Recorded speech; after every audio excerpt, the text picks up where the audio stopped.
with so much going on justice for Mohbad.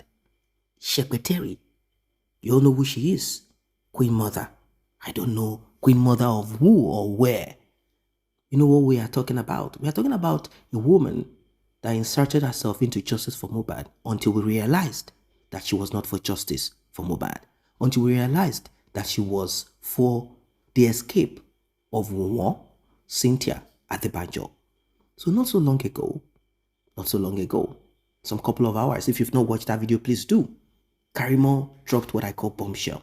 And this time around, she is saying that she's not going to relent regardless of whatever they want to put out about her. She says she's not ashamed and she's not afraid of anything. So, Sepeteri, having seen what is happening, she has decided to take a U-turn. Wunmi, you are on your own. This justice for Mohbad is a done deal. Whatever it is that they have promised you, Wunmi, you are on your own. Imagine this tiny thing called Wunmi thinking that she has a lot of whatever people surrounding her, telling her, don't worry, go ahead, do whatever you want to do, press, push, do whatever. We will help you to find a way to inherit what you did not work for. We will find a way to help you get what you did not sow. We will find a way to help you harvest what you did not even plant. Well, here we are today. This is a message to you out there, thinking that you can do and undo. If you think you can buy a man and then use a child that is not the child of that person to inherit, you are in for a shocker. Well, Iyabo has returned. She has returned on Wunmi, and Wunmi is on her own. Apart from that, you're about to hear more. I think they are afraid of the consequences of this paternity test. They are afraid of the public knowledge of it and the eventual action that will follow. So, some of them are beginning to find a way to remove themselves. They inserted themselves thinking that they were going to make a lot of money. The little one that Wunmi stole from Mohbad, they have introduced business to her. Come and sell human hair. Come and sell animal hair. Come, don't worry. We are here for you. Well, I want you to pay attention to this one from the beginning to the end. Do not forget to like, share, tap on the subscribe button, turn on the notification bell. Returning subscribers and those that have been here, I say a very big thank you to you. And to those that have tapped on the thanks button, the one with the love icon, $ sign in the middle of it, may God bless you, may God replenish your pockets. If you also want to be a part of this, you want to encourage us to do more, tap on the same button. Let us get right into this one, still on justice for Mohbad.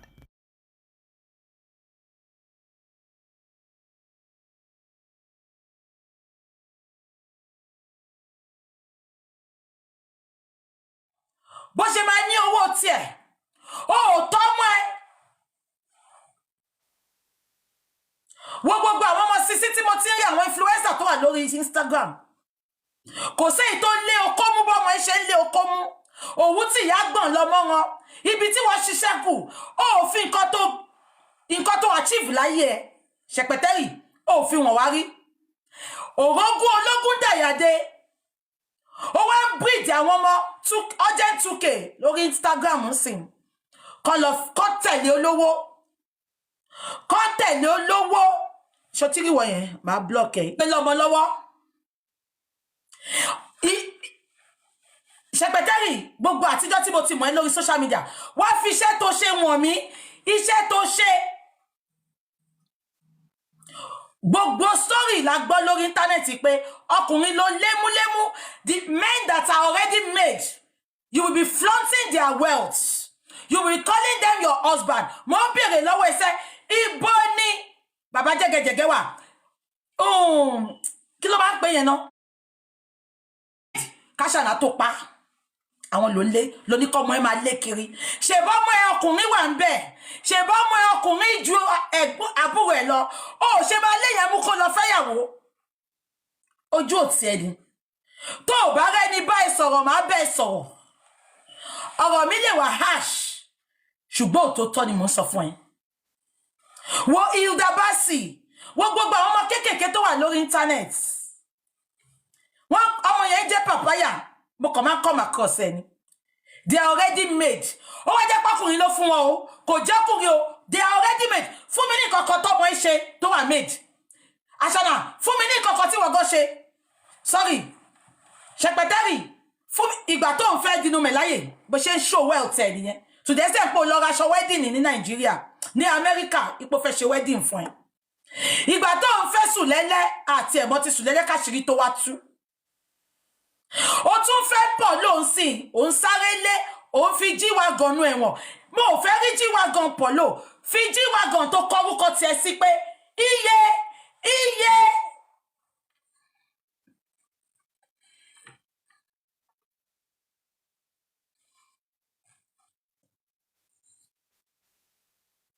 Sepeteri. Oh, ní rẹ́ni bẹ́ẹ̀ sọ. But can I shock you? People are saying a lot behind you. I will tell you the truth. Our platform is to tell the truth. Ìgbà tó ń do ọba ní kòró, bó ṣe sáré lọ gbé Range Rover ènìyàn tó ń show off. Ìgbà tó ń do Dino, ó sáré lọ ń wá wedding dress ní. Ó sáré lọ wá wedding dress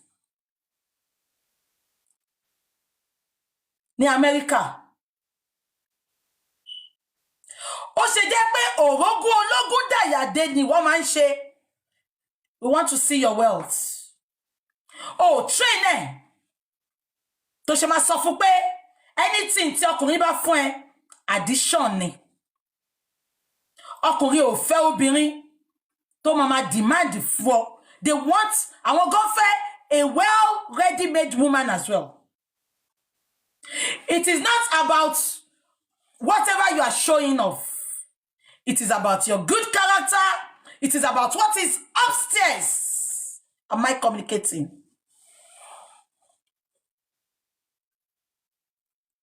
Am I communicating?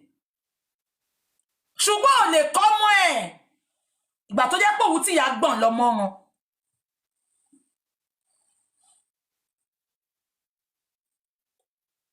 Nǹkan ayé ó wá ń fò kiri. Ṣọmọ ẹ lè mú báńkà tó ń ṣiṣẹ́ 9 to 5 wá kó máa show off bẹ́ẹ̀ yẹn. Ilé sanmi dùn joyè lọ. Òkèlè gbígbẹ pẹ̀lú sùúrù. Ó lé gbogbo musician mú ní Nàìjíríà títí wọ́n kàn do wọ́n gbé jù lẹ̀ ni. Kò wá rí mọ́ mú mọ́, ó lọ Tanzania. Ibi ni máa jókòó sí. Ó ní bọ̀bọ́ yẹn àti ọmọ ẹ̀. Mo ń bọ̀, ẹni sùúrù, ń bọ̀.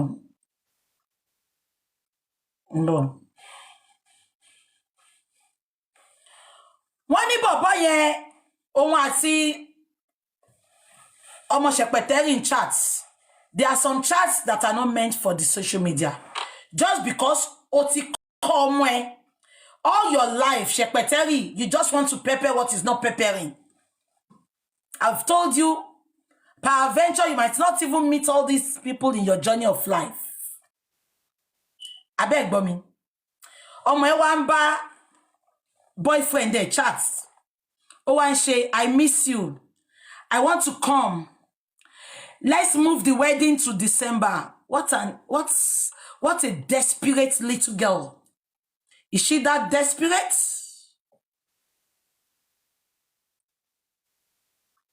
Tó bá ní àjẹ́, mo dúró lé orí Kristi àpáta mi.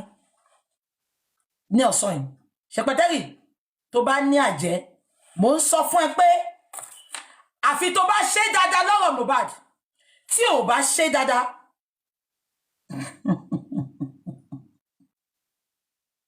Sepeteri, you will have yourself to blame on this internet. I can assure you that. Ẹ jẹ́ kó máa ṣeré wọn. Lọ gbé fídíò àtọmọ ẹ fún BBC.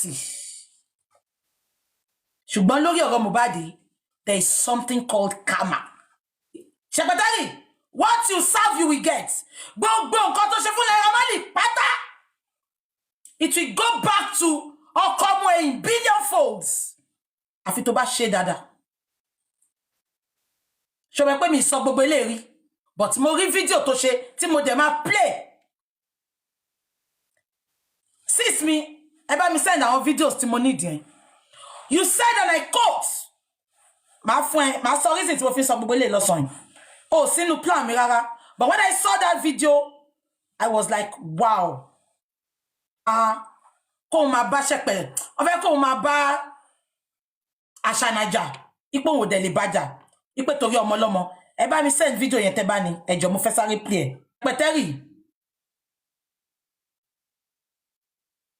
Sepeteri. Bisi said they did not give time for courtship. Ẹ̀yin ò mọ̀ pé ṣìgìdì lòun fẹ́ tẹ́.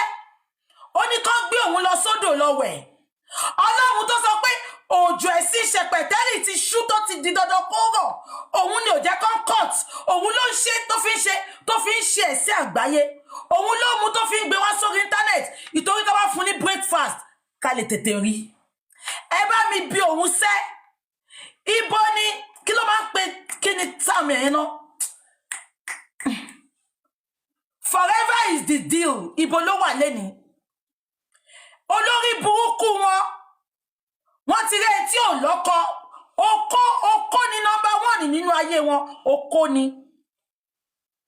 Ẹbí Sepeteri àtọmọ ẹ̀ nínú bọ̀bọ̀ Guinea Bissau àbí kí ló kọ bọ̀bọ̀ yẹn. Wọ́n ti wo fídíò gbogbo 400 fídíò yẹn ló máa ti wò. Am I communicating?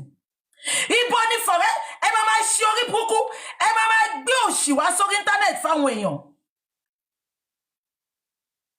Ẹ wo ọṣọ girl kan olórí burúkú tó fẹ́ jalè náà ni o. Ó lọ jí weavon nínú store nílẹ̀ Ìgbò. Ẹ máa jẹ́ kí àwọn tó ń wò yín láwòkọ́ṣe kán máa sáré gélé. Okó àtowó ni. Wọ́n ò fẹ́ mọ̀ bí ọkùnrin yẹn ṣe rí. Immediately tó bá ti rí ready made man, they don't care. Òun ló mú Sepeteri tó lọ dún Dino tó dẹ̀ wẹ́ pé Bísí fẹ́ Dino, Bísí bímọ fún Dino. Desperation yìí náà ni. Courtship wo lòun àtòbí ti ṣe tó sọ forever is the deal. Ọmọ náà tún ti sọ forever is the deal. Ibi ni máa jókòó sí àfijọ́ tọ́lọ́run bá ti ń gbé ẹ̀bí fáláre. Ní Sepeteri ò ní ṣẹ̀sín lórí eléyìí tó wá ṣe. Ìtorí ó rí òótọ́. Gbogbo nǹkan tó fi ojú Naira Marley rí. Ó rí òótọ́. Oní Naira Marley ló pa Mohbad. Gbogbo ẹ̀ lójú ọkọ. Ọmọ Tanzania kábàámọ̀ ipò òun fi ọmọ ẹ̀. Èmi tí mo sọ bẹ́ẹ̀ ni mo fọwọ́ sọ̀yà ni. Joy. But ó ti dójú bí tó lógun gbé ń sá. How evil can you be, Sepeteri? Ẹ jẹ́ kí n play fún yín kẹ́ gbọ́. Number. Karimo mo yimbo lọ́dọ̀ tí ẹ má gbọ́ o. You are saying hi on you. You say hi. Very fake life. Everything about her is fake. What was I saying? Yeah, until they find her guilty. Why would I want to be hostile to someone's child? Why would I want to be mean and wicked to someone's child when the law has not found her guilty? Law of social media is not law. Now, Sheba, why will I want to be hostile to somebody's child? That is Ashana. Only when the law has not found her guilty. Excuse me. Also, social media law is not law. This imbecile, this non-entity, this animal called Sepeteri, she came out and she said, cancel Naira Marley. There was no evidence. Ashana ló wà ńbẹ̀ pẹ̀lú Mohbad 24 hours, 48 hours, 72 hours. Naira Marley tó wà ní abroad. This girl kept insisting, cancel Naira Marley, cancel Naira Marley, cancel Naira Marley, for reason best known to her. Doesn't deal with law of social media. But you came on social media to cancel Naira Marley, to condemn Naira Marley, to say Naira Marley was part of the demons of Mohbad. Didn't you judge on social media? Did you get to the police? Did anybody told you anything? You purposely said cancel Naira Marley for your own personal reason. You are evil from the pit of hell. Sepeteri, bó dẹ̀ ṣe máa bá kú nìyẹn. Kò ṣe pé, and mo fún ẹ títí dọdún tó ń bọ̀. Tí ò bá ṣe ẹ̀sìn kan, ẹ kọ déètì ní sílẹ̀. Tí ò bá rí bẹ́ẹ̀ kẹ́ má kí mi mọ́. Ẹ kọ déètì tí mo bá yín sọ ọ̀rọ̀ yìí sílẹ̀. Ọmọ yìí máa ṣe ẹ̀sìn kan, ẹ̀sìn àgbáyé lọ́n pé a ṣe by the 25th of next year. Ẹ kọ sílẹ̀. Ojú ẹ̀sìn ẹ̀ ti kún wọn. Ẹ kọ déètì ní sílẹ̀. Ẹ kọ déètì ní sílẹ̀. Ẹ fi sọ́wọ́ sí. The prime suspect. She ran to Falana. Ashana, where is your conscience? You have sold your conscience to the devil. You open your stinking, dirty, diarrhea mouth to make that statement. If you don't do social media judgments. But you brought VDM noodles out just because you want him to keep quiet, not to talk about Mohbad again. You have been given some percentage of Mohbad's money. But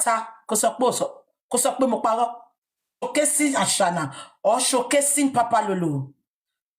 She takes money. Now, either true or false. Cherry omwe, atore omwe, ton gbe Ashana mora, on fait LGBT funi o. O dabi, Ashana tin taun. I don't know how far it's true. But to ba jẹ́ tòótọ́, cherry ore omwe yen, irun lore omo Ashana omo Sepeteri nta. Lady tọ́jọ́ wa njo yen. Tí yen sọ pé Papa Lolo jọ Mohbad. Ṣé rántí? Irun ló ń tà. Àwọn ló fẹ́ fi Ashana sí ọ̀nà ọ̀run. So wọ́n mọ̀mọ́ ń gbé mọ́ra because wọ́n fẹ́ gba tọwọ́ ẹ̀ ni. Ṣé àlàyé ẹyẹ yìí ṣá? Àwọn ló ní kó lọ máa tarun. Irun táwọn tàkù tí ò yẹ wọ́n. Irun tó ní ìkùtà lórí ẹ̀ tí ò sẹ́ni tó ń rà. Òun ló fẹ́ kó fún tó sọ pé kó fi ṣe business. Am I communicating?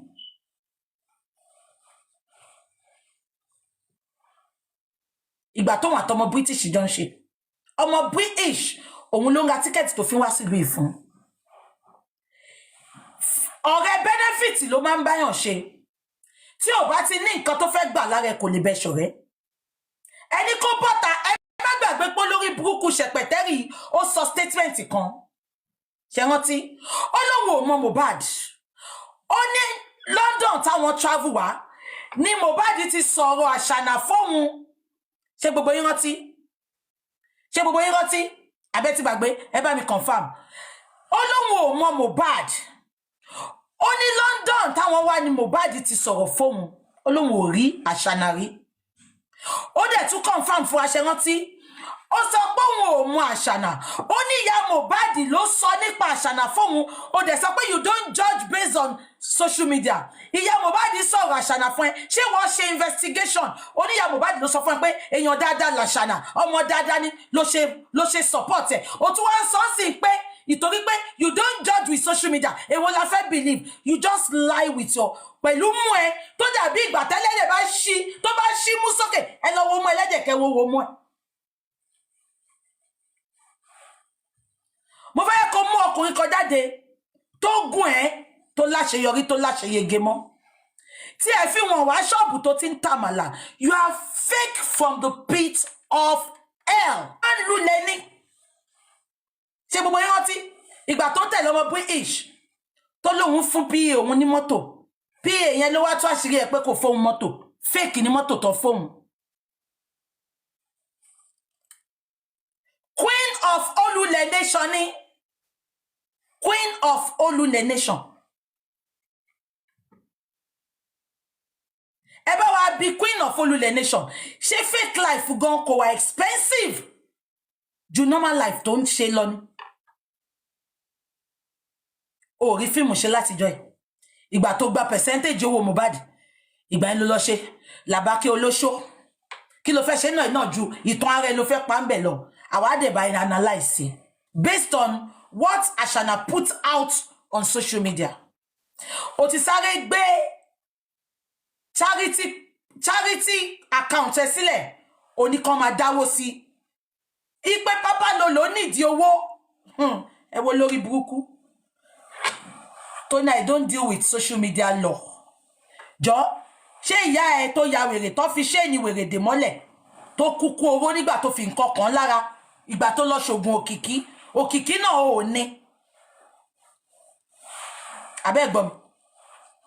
Ṣóhun ló dájọ́ yẹn ni tó fi sọ pé Naira Marley mọ̀ ń pa ikú Mohbad. Ẹ jẹ́ ká máa gbọ́ lọ.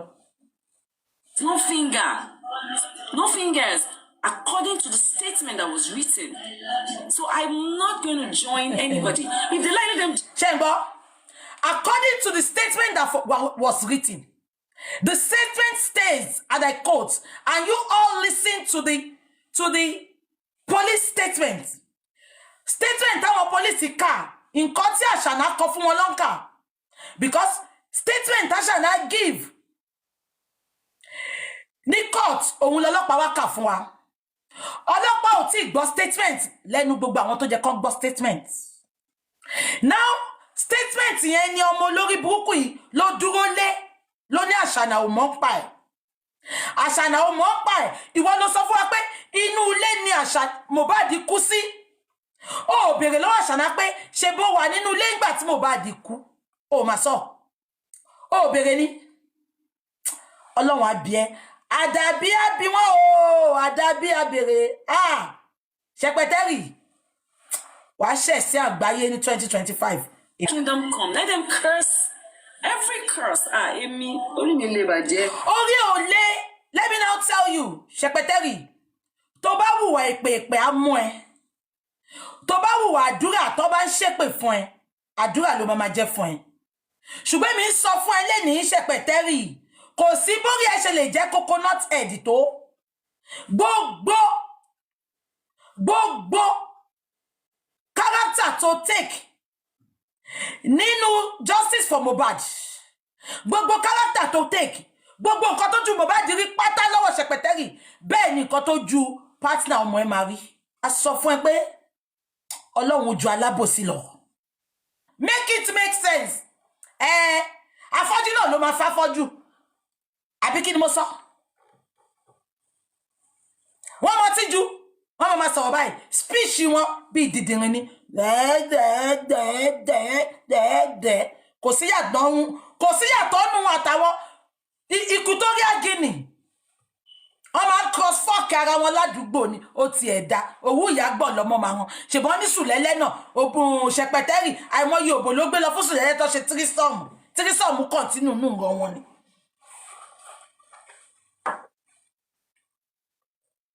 Kó lọ bèrè mi parọ́ mo bá wọn ṣe dáadáa kò sọ́gbọ́n kankan lórí wọn orí wọn yìí kò sọ́gbọ́n kankan bẹ́ẹ̀ tán bá jí láàárọ̀ ọtí ni that's it ó kàn ń lo ọmọ Sepeteri láti fi boost musical career ẹni ó dẹ̀ rí páwọn ilé they are desperate they are so desperate ó dẹ̀ take advantage of them mi ti dada justice for Mohbad tán ṣé Tanzania mo wá ti sọ pé mo fẹ́ lọ́jà má jẹ́ kó pa mí tètè ní kọ́ mọ́ padà wálé kó wá fọ́kọ́ ń bí because anything bá ṣẹlẹ̀ àṣegbé ní mi tí ṣe ti justice for Mohbad ṣùgbọ́n náà mọ̀ ṣe nǹkan tó ṣe ẹbí bí báwo mo ṣe sọ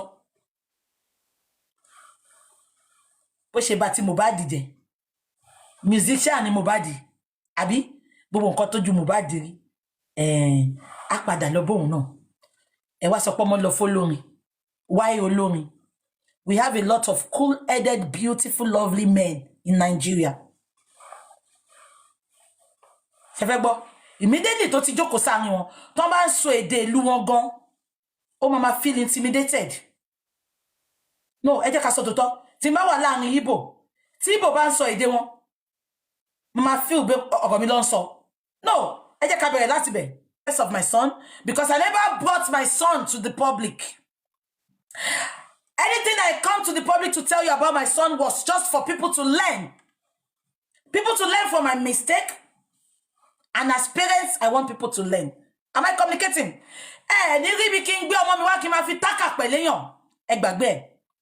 When my children was young, I did that and that was the greatest mistake I made. And before all that happened to my son happened. No, no, when what happened to my son happened, ó ti wà lákọsílẹ̀ ni. àbí kò yín ẹ bá mi gbé ibi tí mo ti gbé ọmọ mi síta tí mo fi ń ṣe pepper dem for another person. So ẹni tó sọ pé come and tell us about the progress. No, I won't tell you about the progress of my son. You don't need to know. You don't need to know because me tell kọ́kọ́ wá síta láti wá ṣe pepper dem. Ojú yín lẹ máa fi rí, etí yín lẹ máa fi gbọ́, èmi tí mo mọ̀ yẹn nìyẹn. Ojú yín lẹ máa fi rí, etí yín lẹ máa fi gbọ́. Ẹ̀yin tẹ́ mọ̀ nǹkan kan. Èmi tí mo lè wá confidently wá máa sọ̀rọ̀ báyìí. Ẹ ti mọ̀ pé Ọlọ́run ti ṣe rere ni. Èmi mi ìfẹ́ ọmọ mi pepper anybody.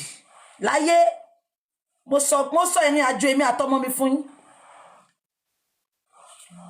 Mi ìfẹ́ ọmọ mi ń bọ̀. Mi ìfẹ́ ọmọ mi àbí mo fẹ́ ọmọ mi pepper anybody. But Àṣànà fi ọmọ tiẹ̀ pepper àwọn èèyàn ni. Àṣànà àbí kò yé yín.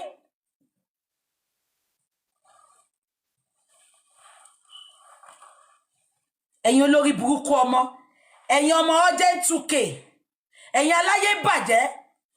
A ní ṣáàrí gbogbo èyí tẹ́ ń ṣe yẹn. Orí Àṣànà dàgbà tó. Ẹ̀yin arúgbó tẹ́ ń wò mí lọ́sàn ìtẹ̀dẹ̀ lárúgbó, ẹ jọ̀ọ́ bá mi dá sí. Even tárúgbó wa bá kú, kí làwọn èèyàn máa ń béèrè? Ẹ bá mi kọ́. Kí ló pa wọ́n? Àbí kò yé yín? Kí ló pa wọ́n? Ẹ bá mi wá barista tí ò ní chamber jà. Ẹ bá mi pè é. Nẹ́yìn ti lọ ìyẹn ti lọ bálàgà táǹtì ẹ̀. Ẹ bá mi pè barista tí ò ní chamber. You all are just distract me ni. If I were you, I would just ignore them. Kú ó máa padà ní ò padà fún ẹ láti joy. Mi rí nǹkan rere kan tó gbélé ayé ẹ̀ ṣe láti jọ́ tó ti wà lórí internet. Ẹ̀yin olórí burúkú, ẹ̀yin aláyé bàjẹ́. Torí yín bá pé ni. Ẹ̀yin gbégbá bára fún Àṣànà. Ìgbà tí Mohbad kú, Àṣànà ò ṣe pè yín, ẹ̀yin olùlẹ̀ nation. Ṣọ́rọ̀ yín jọ mí lójú ni. Ẹ̀wẹ̀ tó ń gbé lọ Australia, òbò ẹ̀ yamayama ló ṣe sórí íńtánẹ́ẹ̀tì. Owó tó rí. Àbí ápú la fẹ́ sọ. Ápú olórí burúkú. Ìjọ tó ń pín fine kò sí nlé bí yàyà ẹ̀ jáde ni. How ugly náà ṣe ti rójú ìyá ápú. Ìlà ìkà ìyá ápú, he fight big lion ni. Mi mọ̀ bí tí ìyá Ìgbò ti ń fight big lion. Ó tiẹ̀ ti sọ́rí náà. Ápú sọ fún mi. Ó ní ìyá òun tán má láàfin ọ̀fọ̀yọ́ kó tó kú. Iwájú orí òtòrò máa gbé ọwọ́ òtórí èyí tó ń gbé lọ Australia. Gbogbo BBL táwọn èèyàn ṣe sídìí forehead nìyẹn ṣe sí. Àárín ni wọ́n ti bẹ̀rẹ̀.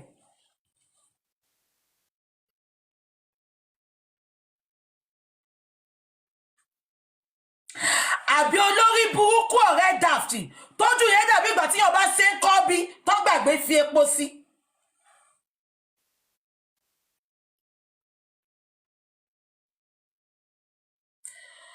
Mo fẹ́ béèrè nǹkan kan lọ́wọ́ àwọn olùlẹ̀ nation. Ìgbà tí Mohbad kú, Kàrímọ́ ni Àṣànà pè. Ipe kó máa bọ̀ lẹ́kọ̀ọ́. Àṣànà ò pé ẹ̀yin olùlẹ̀ nation. Kò mọ̀ yín rí from the pit of hell.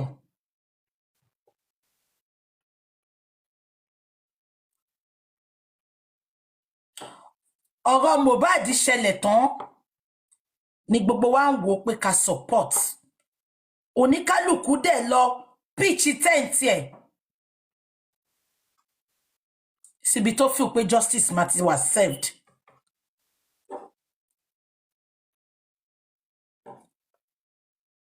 Now, that is not the bone of contention. Ẹ bá mi bí àwọn olùlẹ̀ nation, àwọn awáyé má ṣe rere, àwọn alákìísà, mi ìráṣọ gidi lọ́rùn wọn rí. Àkísà ni. Ẹ wá wà kísà. Ẹ bá mi bèrè queen of olùlẹ̀ nation náà kí ló ń wọ̀. wọ́n ra kísà títí tí tọ́kì gan sọ pé òun ò taṣọ fún wọn mọ́.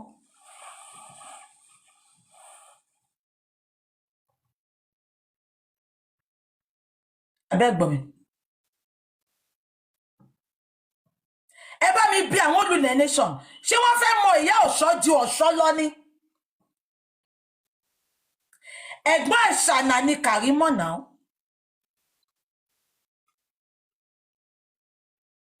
Kí ló kàn wọ́n tó fi débi pé they push Kàrímọ̀ to the wall. Kàrímọ̀ wá ń gbé pápá lòlò ṣépè.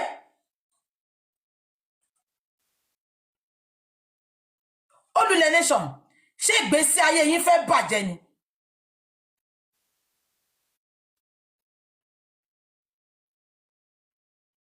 Tárà tá bá ń ṣépè f'Àṣànà ó wà loud. Ẹ wo bẹ́ ṣe bà fámìlì yẹn jẹ́. Ìjọ́ wo lẹ rí tí bàbá Mohbad bọ́ta tó wá ṣépè fún Kàrímọ̀ àbí tó ṣépè f'Àṣànà? Ọ̀dọ̀ yín náà lórí burúkú ti máa wá because ẹ fẹ́ sọ fámìlì yẹn di dàbí ń ṣe dání.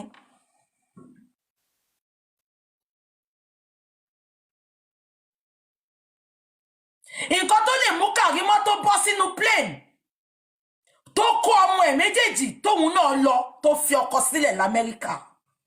Ó náwó nára. Ó lọ sí Nàìjíríà ìgbà tí Mohbad kú. Àṣànà, she's used to come and manipulate. Màá play àwọn voice kan fún yín lálẹ́ tí n bá lè play ẹ̀ tán. Màá gbé yín débẹ̀ lọ́la. Ìwà burúkú tí Àṣànà máa ń wù. Àṣànà á mú orí Táyé á fi lu ti Kẹ́hìndé. Àṣànà ti ń plan ti pẹ́ bó ṣe máa róòbù Naira Marley mọ́ òkú Mohbad láti 2022 ló ti ń plan ẹ̀. Ẹ bá mi bèrè lọ́wọ́ olùlẹ̀ nation wọ́n ní tó bá rán ọmọ níṣẹ́ ẹrú àfitọ́mọ jẹ́. Ẹ̀yin olùlẹ̀ nation ẹ fi tọmọ jẹ́ olórí burúkú ni elébi ni tẹ́ ẹ bá tiẹ̀ wá níṣẹ́ lọ́wọ́ tó yẹ pé wọ́n ń dó yín aládòótà ni wọ́n mówó lé yín lọ́wọ́ ni ṣojú òtí yín ni. Why are you crying more than the bereaved? Ìgbà tó ní Mohbad kú Kàrímọ̀ ló pè é. Ṣàṣànà rí yín ni. Kàrímọ̀ ló pè é. Ọmọ yìí filé àtọ̀nù ẹ̀ sílẹ̀. Ó gbé ẹrú.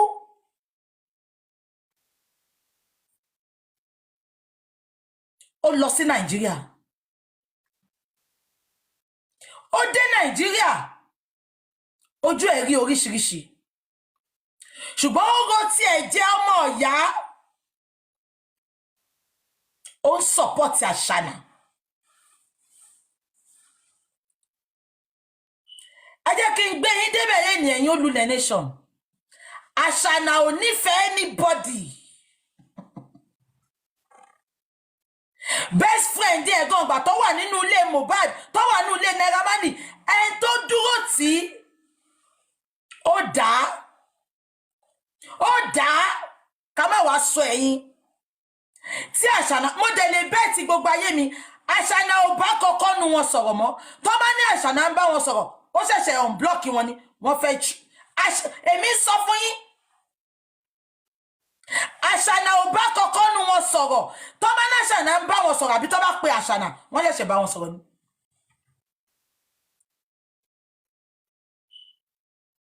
Tàbá wá rí nǹkan tí olùlẹ̀ nation tó fi ń bú Kàrímọ̀ sìn bóyá èyí tó ti sọ fún wọn.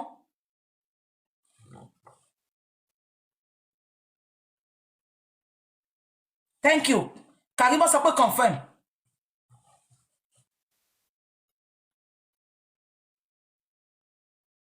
Abẹ́ gbọ́ mi. Ẹ wá ń bọ́ta ẹlẹ́yìn gbèjà Àṣànà. Ẹ wá ń kọjú sí ẹ̀gbọ́n ẹ̀. À ń pe kinní kan lókun ọmọ ọ̀yá. Ẹ gbàgbé bó ṣe happen. Àwọn èèyàn máa ń bá mi pé Kàrímọ̀ sọ báyìí. Kàrímọ̀ sọ báyìí. Mo máa ń sọ kinní kan fún ẹ lọ bèrè lọ́wọ́ gbogbo àwọn tó máa ń bá mi sọ̀rọ̀. Màá níbi ṣe rí Kàrímọ̀. Kàrímọ̀ have a very soft spot. mo ní tí Àṣànà bá bẹ̀ tán bá wọn parí ìjà á padà sọ́sọ́ mo ní á padà sọ́dọ̀ Àṣànà.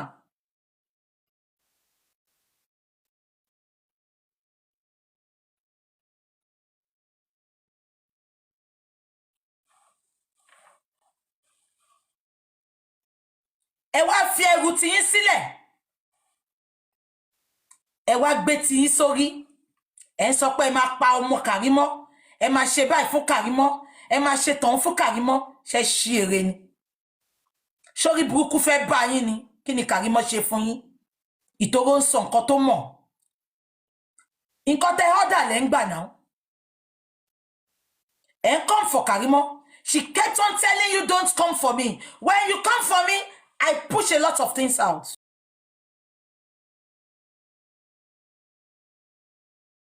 Well, it is quite unfortunate for the Olule Nation. That's what they are called, Olule Nation. These are the group of women afraid of DNA. These are the group of women who have been paid. Some of them are waiting to see what what they will be getting if they are able to succeed. Of course, we know they cannot succeed. They are pained. They are so pained. You heard what our guest said. She broke it down into pieces, digging into Sepeteri. For those who do not know, Sepeteri is the major influencer and backbone of Wunmi, the Lekki transformer. When someone says, I am the Queen Mother, you should have asked, Queen Mother of what? If she had produced a movie or starred in a movie where she acted the role of a Queen Mother, maybe we would have said, oh, she got that from. Question is this: how did she become a Queen Mother? And what is this Queen Mother thing about? Well, you don't need to think too far. If you hear Lekki Transformer, then you should know who the Queen Mother is. Back in those days, they called them Madame. They own some houses where certain women engage in some despicable, extraordinary display. Lekki Transformer Ashana. She is one of those that the Queen Mother raised, and their job is to steal, to RIP, and to destroy, which is the job of Lucifer.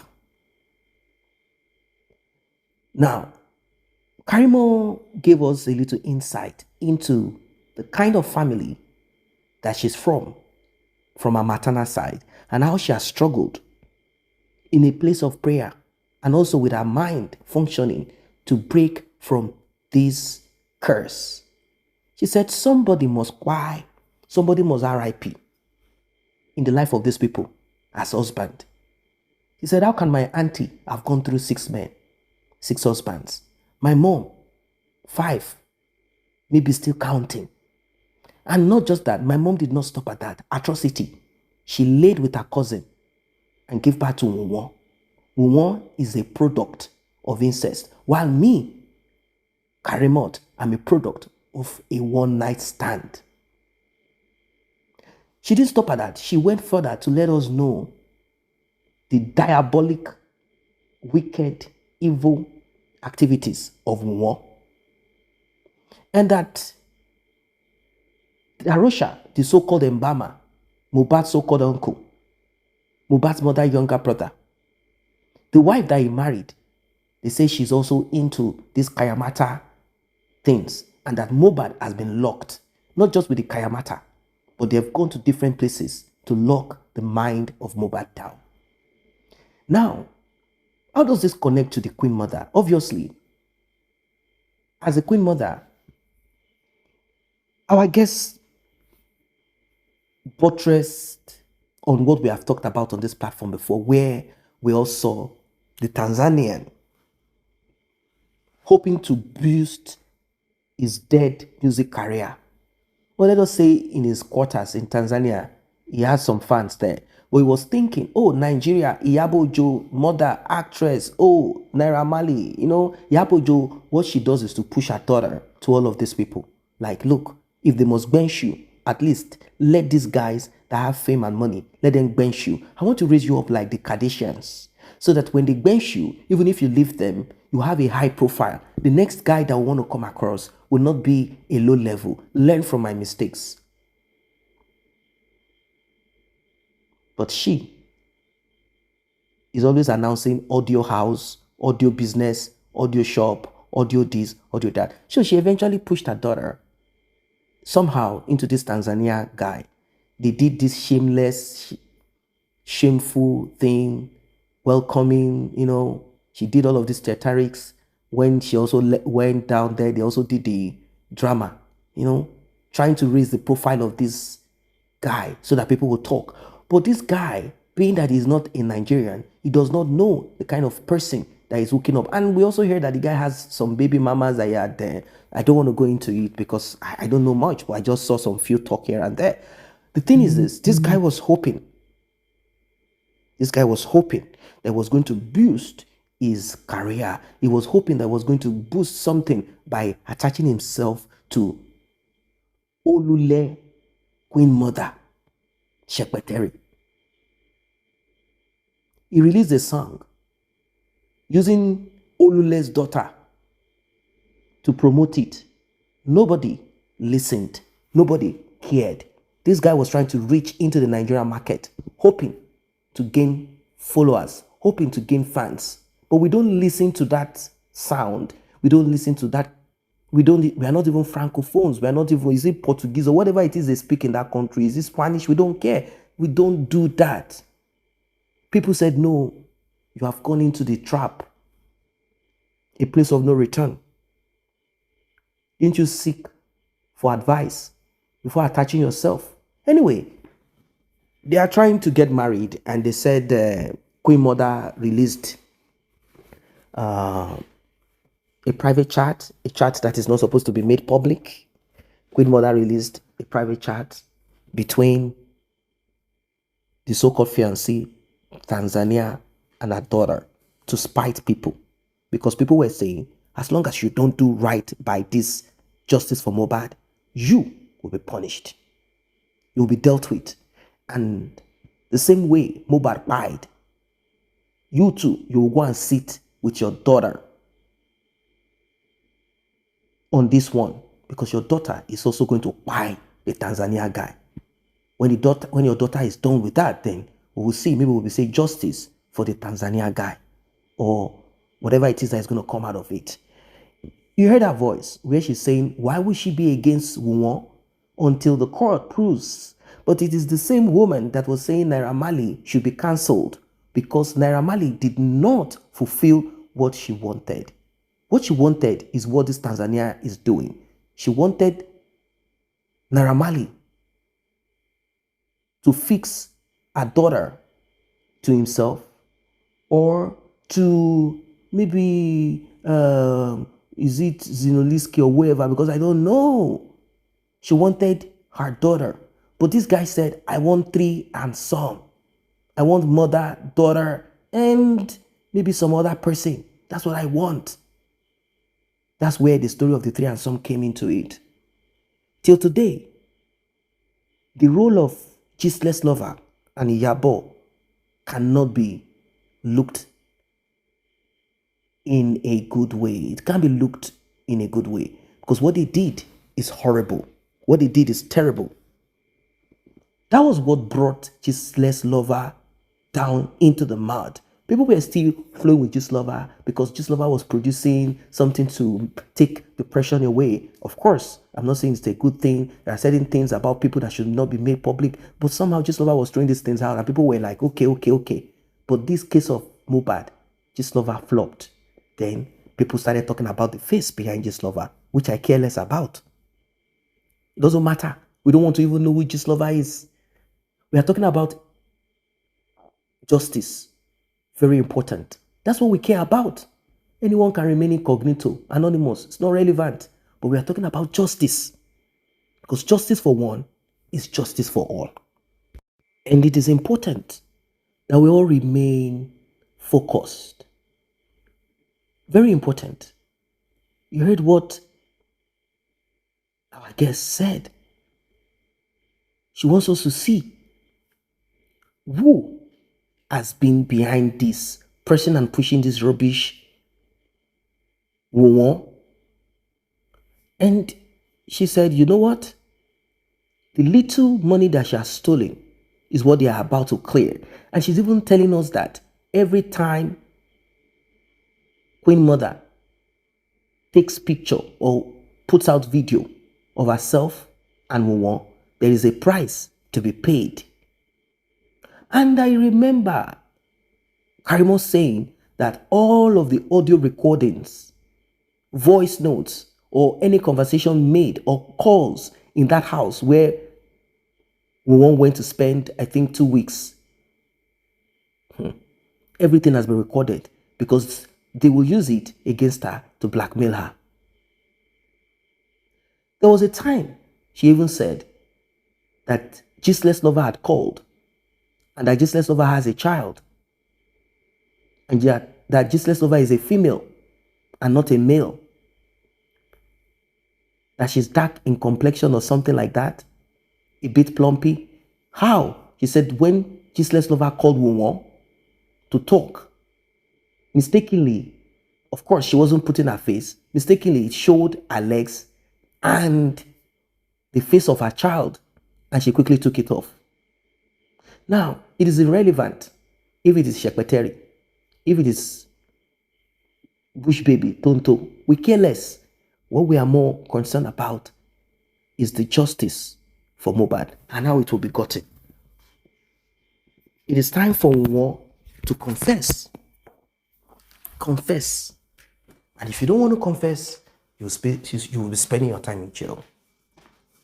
Yes. You will be spending your time in prison. It is not something that you can escape. It is something, just forget it. You'll be spending your time in jail for the atrocities committed. So sad. Imagine the brazen,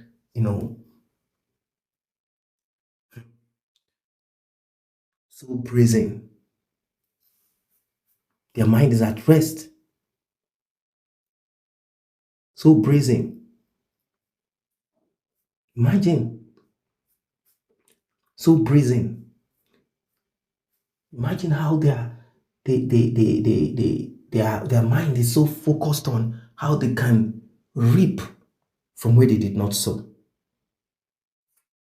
Even though we heard that Wunmi is opening a shop, like none of those things even sway me. I'm not even concerned about it. She can do whatever. Even the useless car that they gave to Mohbad's mother that is making her feel like she's on top of the world, even though the car is so useless. We are talking of this 1865 car. Useless antique given to her. I think they are done with her. So they are preparing our exit.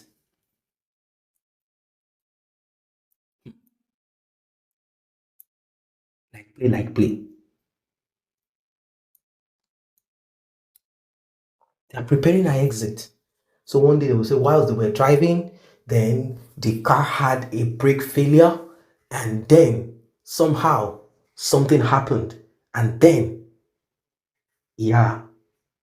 Mohbad now catapulted out of the car because she accepted a gift that she's not supposed to accept. Well, I don't know. I don't know what you think of this matter.